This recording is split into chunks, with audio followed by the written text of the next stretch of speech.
All right, here we go.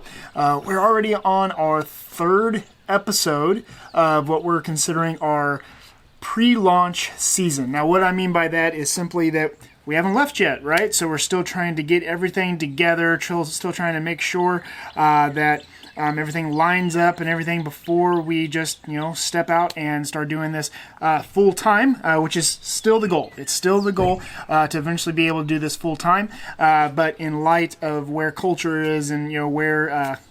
we all know what we're talking about, right? With the COVID-19, with virus stuff and all that, our steps have just become, I think, a little bit more spread out and probably a little smaller increments there. But that's still the plan right now. So this is episode 3 of our pre-launch. So we're going to be going over a little bit more of what the Abundant Journey is actually about, who we are, what our goal is as a ministry, and all that. But then also, Sara gets to play with a gift that she actually got at Christmas. So she's really looking forward to that. And we're going to go and... things that get packed up, we're actually going to head north to the Twain National Forest, get some great footage up there. Should be a great day.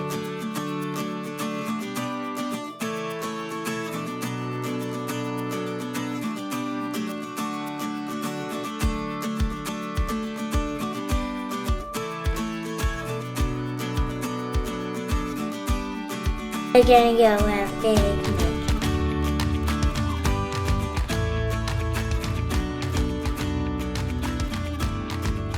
Hey guys, I am just gonna mix up my beef here and make up our patties because it's easier for me to do that here than take all of this with me on the road. I tend to use steak seasoning, as you can see, for almost everything. Adam thinks I'm funny when he asks what I put on it. And it's not beef at all. And I use steak seasoning. I use it in my mac and cheese. I use it for my eggs. It's salt and pepper. Like, it can just be used. I've got my gourmet burger seasoning and then Italian. Typically, I don't put these two together. I might mix it up today. I don't know. So that's what we've got going on here. Jacob here is always my little helper. I can never be standing at this bar without him coming and finding me. Can we mix it all up? You can help me mix? Yeah. So one tip when making burgers is when to start pattying it, to put a thumbprint or an indentation in the middle. I've seen people say put ice cubes in the middle. I've never done that. I don't know about anything about that. But I do put a thumbprint in the middle of the patty. I always smell my meat. That's how I know. I try to figure out if it is seasoned enough. Are we gonna patty it? And you need to use, you can use whatever you want. You don't need to do anything. What most people tend to like is 80% beef, 20% fat.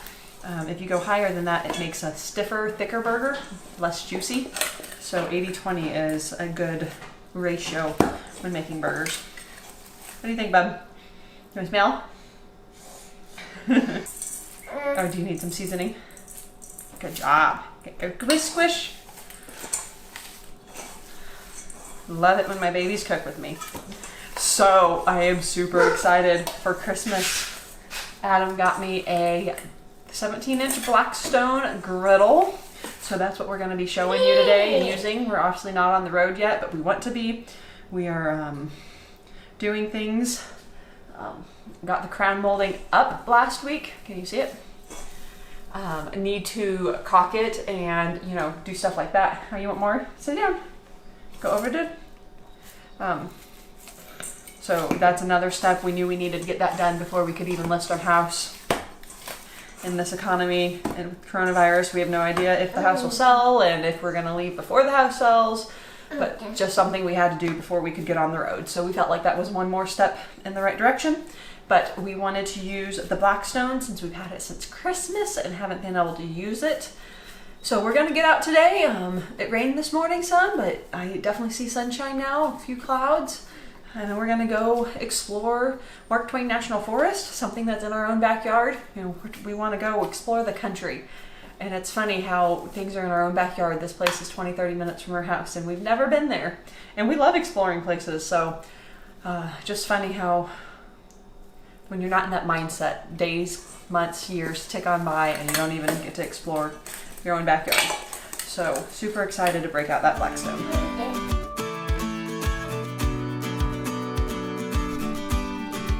Waiting on the girls.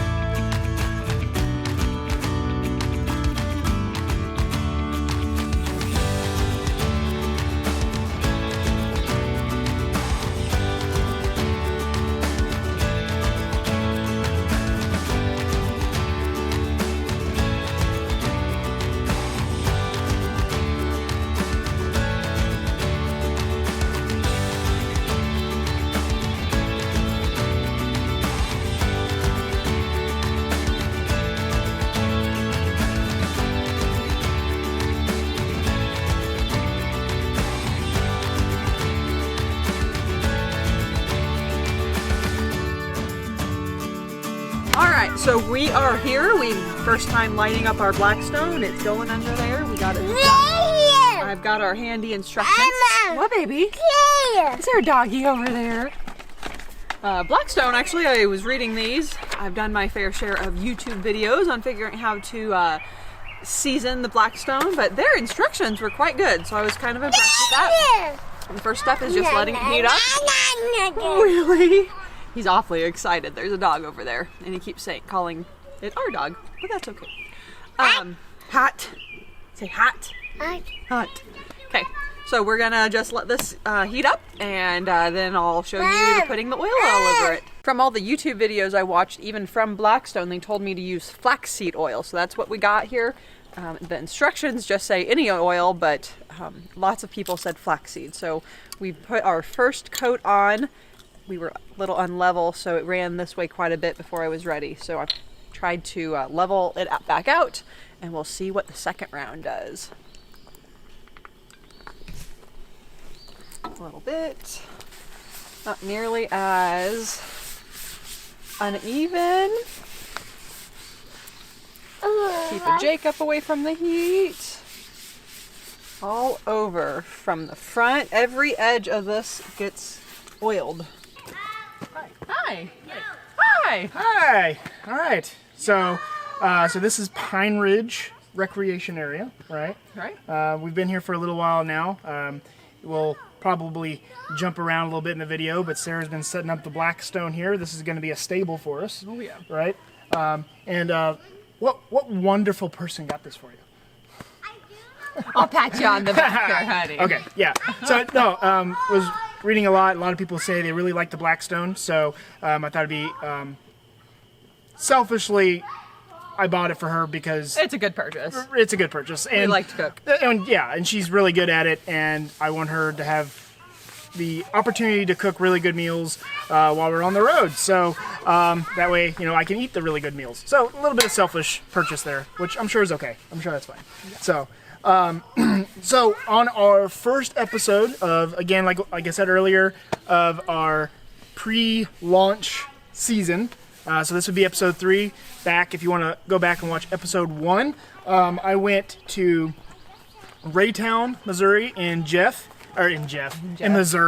Raytown, Missouri. That is really hard to say for some reason. Raytown, Missouri, and I went through disaster relief training with the Southern Baptist Convention. That's what that entire episode was about. Okay, but now I wasn't able to go because of the kids. I stayed home and obviously watched our kids. Yeah. And so that was the very beginning of March. And so the very beginning of April, there was supposed to be another one, but the pandemic hit. Right. So instead of having to leave, smoke. Instead of having to leave to go do training on site, they switched it all up. It was very good. We did online training. So I sat in the basement and did online training. It was not pretty because our basement bedroom is full of stuff to sell. So we did not record anything for that. I was sitting there talking to a computer. So not quite as exciting as Adam's, but I got trained in childcare with disaster relief for Missouri Baptist. disaster relief. Right. That's a mouthful. That I is want to talk about a mouthful. So explain a little bit of that. So what does the child care workers do with disaster relief? Like how does that fold in with the overall disaster relief? Like what do they do? So disaster relief child care program looks different at every site, but they talked about the Joplin tornado in Missouri a lot. They went down and they can just watch kids for 12 hours a day, for 8 hours a day. So they set up wherever there is room, sometimes gymnasium, sometimes in the church classroom, so just different spots. And you can go and drop off your kid while you are dealing with cleaning up your house. You know, while the victim, no, not victim, the survivor is dealing with stuff. And then there are also big, when all the agencies come in, what's that called? The ARC? Is that what you're talking about? There are big arcs typically after major disasters, and so they also can set up there. And so they've got a little corner where when the parents come or the adults come and sign up for all the different resources that are available, the child care workers are taking care of the children, because that would be a very long day for the kids. Right. That's the RC and ARC resource center. Yeah. So they do a lot of things. When Jeff City had, when Jeff City tornado hit, they came and did the ARC. So I know they did that. They didn't set up for our town. I don't know, different towns do different things. So I wasn't able to see firsthand with our tornado what the child care looks like for that, but it's a great resource. They also go to conferences for different things, specific things, so they can go and love on the kids while parents are at conferences learning what they need to learn. Now, the eventual That's not a word. It can be. Eventually, the plan is for you to get certified as a chaplain as well. Right. Right? Yeah. Yep. Yeah, so that's the plan eventually. And then I also need to get some kind of secondary certification as well. It'll probably be some kind of assessment, I would assume. But these are our number ones for right now to kind of be able... now we're official, right? And now we're official, so when disaster relief teams can finally actually go in and work disasters and stuff, maybe that won't be this summer. Maybe it will. We don't know, right? But we're ready. Now we can do it. And obviously the other aspect of that is being able to show up, which God has made a way. We're going to not use that. But God has made a way to where now we're pretty mobile right now as far as jobs and things. Yes. So some big blessings there.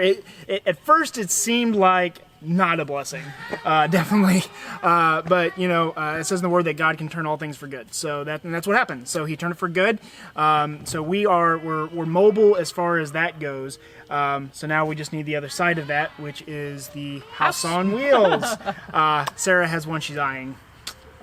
Little teaser there. She has one she's eyeing that she really likes. Deal. Yeah. Man, that's a big decision, isn't it? It is. No rig's the perfect rig. You've just got to start somewhere. Yeah. And you're right, because I mean it's going to be a give and take, right? Oh yeah. Yeah. Yeah. Yeah. But basically, what we're running into, I'd say basically what we're running into is second bathroom, second couch. Can only pick one. Yeah, one or the other, right? I mean, so I think we're leaning one way. There's a potential we might have a video where we've bought one within the next few weeks. Maybe. We'll see. But anyways, did your shoe come off? So it's funny. You know, we've been looking for our full-time rig for a while. Adam likes to research for a long time, and my heart sometimes just can't take that. So we've been looking for rigs again that we could potentially go and buy. We need to go and look at getting a home base. So we're going to be doing that real soon, going back to his parents' land and looking where we'll take the rig. And if that gets all settled, then maybe next weekend we could go buy a rig. But that brings me to, we kind of talked about earlier, the living room versus the bathroom. Which one do we want? And we've heard several times, you just need to buy the rig. There's no perfect rig. But that also means I know I need to get better at leaning on God in that. that God's providing, went before us, and He's going to provide what is necessary. And even if we have an extra bathroom and don't have the couch, or if we have the couch and don't have the extra bathroom, we're gonna make it work. We're going to. We'll use something else. We have something called a nugget. I love the nugget. He's not so much a fan. It's big. But if we go with the extra bathroom, then maybe we'll just have the nugget in the living room, and it'll be all right. And that's where the kids will hang out.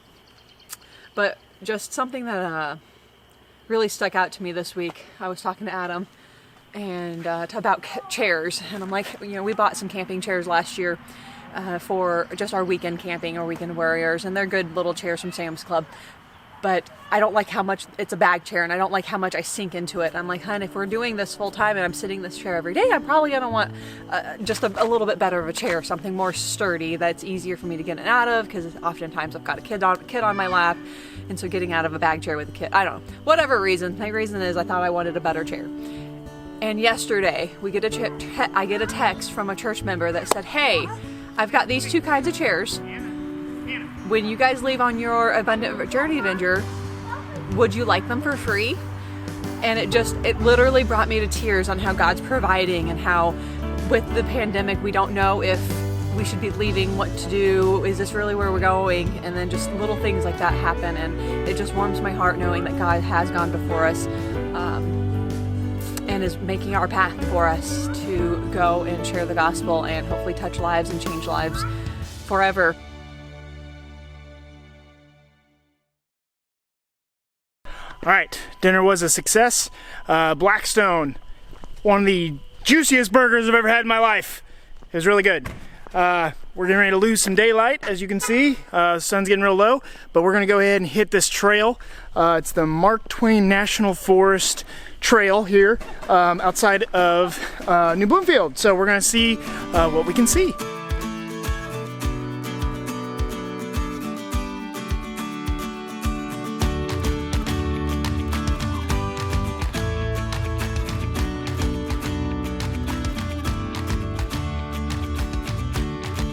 This is American Awesome! All right, we are about halfway through the Mark Twain Trail here. The little one. There's a bigger one. Right, yeah, this is the half mile. Half mile, right. So we thought this would be a good time to take a quick little stop, a quick little break here. The kids found a creek here. There we go. So they're gonna get wet and nasty, and it's going to be a good time. It's gonna be fun. So we'll see what the rest of the trail looks like. Yeah, so. So anyways, we wanted to use this episode to talk a little bit more about what the Abundant Journey is actually meant to be. So we've mentioned a couple times about ministry and what we want to step out and do and everything, but specifically what we're trying to do is establish a gospel-centered, mission-focused ministry among full-time families that live in RVs. And the reason why we want to definitely put in that mission-focused is because there is a potential, right, with a nomadic lifestyle that allows people to just be present and available for the body. Like disaster relief is a great example. I mean, that's just one of the focuses we're trying to do,